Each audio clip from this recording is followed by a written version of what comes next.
Okay, I am going to make a quick video here because this book sold last night and I realized I hadn't taken a video of it. So thank you very much, Lisa, for buying it. I hope that you love it.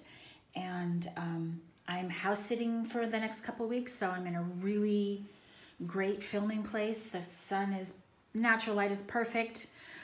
The tripod is still a little hinky, but here we go. So this one I love. It's called Stories, Dreams, and Allegories. And it's just a little eclectic junk journal, no theme to it, just something I whipped up. So I have included the original title page as the front.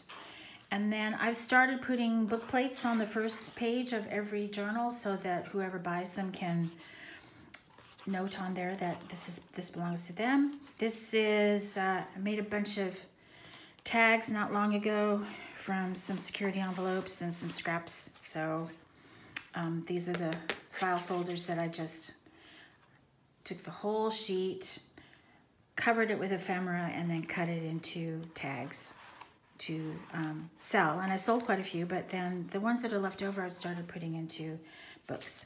I'm not going to unwrap this. This is full of little vintage illustrations that can be used throughout.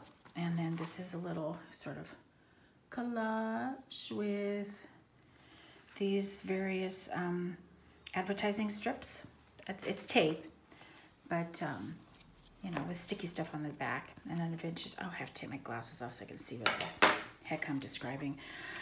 Some fabric, this is from Germany, some kind of, I don't know, numbered tape. I don't know what exactly it's for, but I used it on both sides along with the illustration, which I wrapped around to each page. This is, I have a whole bunch of these little illustrations that came out of a Peter Popper Press book for the Song of Hiawatha, and I love the illustrations. They're all kind of a native theme, but they're just beautiful. So I'm trying to do like little, you know, close-ups here. You know, this is a vintage playing card with a little hidden journaling spot. I tried to kind of frame it with the book illustration. These are really, I can't remember what book this is from, but it's got really beautiful, a really beautiful decorative border. And then on the opposite side, I put a photograph. And something could be tucked under there. Another hidden journaling spot. Another little collage with tissue end paper, postage stamp, and some ribbon that I just recently purchased. Here's my wrapping paper that I got at the bins. I got a half roll of it and I've been using it all over the place. This is, I love this end paper. It's out of an old book. It's like spider webby kind of flowers and it's just gorgeous. Playing card, one of my circle photos. The greeting card is wrapped around. I love the butterflies on this. It's so beautiful. A little pocket full of ephemera. Oops. I'm getting all out of whack here. Tuck spot, pocket kind of thing. I bought this ribbon from Janelle. She went to pick at a really horrible estate sale and brought me a basket, a box full of ribbons, and this was in there. This trim was in there. It was beautiful. So some cards, different kinds of cards. A little haiku poem from a book, also Peter Popper Press, and an old illustration. This vegetable thing is actually, it's brand new, never used. I got it at Seattle Recreative. They're placemats, and I love the vintage feel to them, and they're natural on the back, so you could journal here. This is another illustration from a haiku book published by Peter Popper Press. I picked up a whole bunch of their books because I love the little simple illustrations they include in there. This is also end paper from a book from the 70s. Another little journaling spot. Just a little collage. This is music paper. If you wanted to write your own music, you would use these lines to put your notes and clefs and all that kind of jazz. I don't read music, so I'm making that up. Another haiku. This is full of vintage wrapping paper. I usually try and include some sort of little illustration, and I again liked the way that it fit with this, or I made it fit with. There's a lot of stuff going on here. We've got the black and the white and the bright color, and then this illustration and the number tag there, trying to make it all kind of fit together with my elements of 3, which are 1, 2, 3.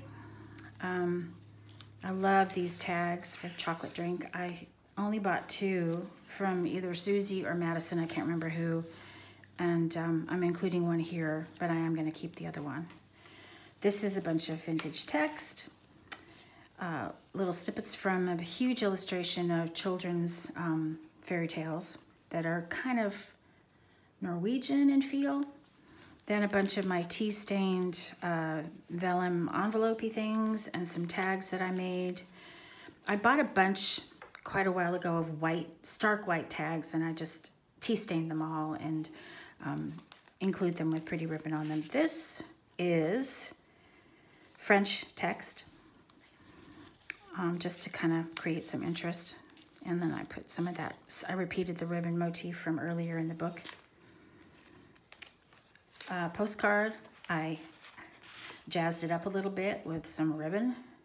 This is from Vancouver, BC, which is just north of the border from us. I don't think we can go to Canada right now. I don't think we can go anywhere, actually. Turned a playing card into a journaling tag. I love doing this. There were 4 children, so I wrapped them around and created a little tuck spot on either side of this page. And this bird, I love this bird. I have some of these bird cards, and again, I'm letting it go with a little snippet of paper. You know, this is just kind of full of different kinds of ephemera. Another greeting card. This is from an old salesman book on furniture where you could, you know, pick the style you wanted and then the fabric that you wanted, and they would make it to order and deliver it to you. So there we go.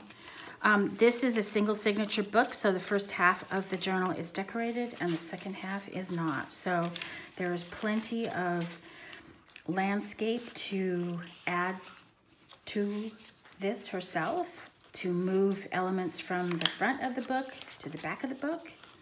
This is the second half of the first. This was a security envelope, which I cut into, made one larger pocket with a window and one smaller pocket with a little divot. So there you go. And this is actually from, this is the original end paper from the book. So I saved it because I wanted to include it in the back. And here's this lovely woman reading about her stories, dreams, and allegories. So anyway, there you go.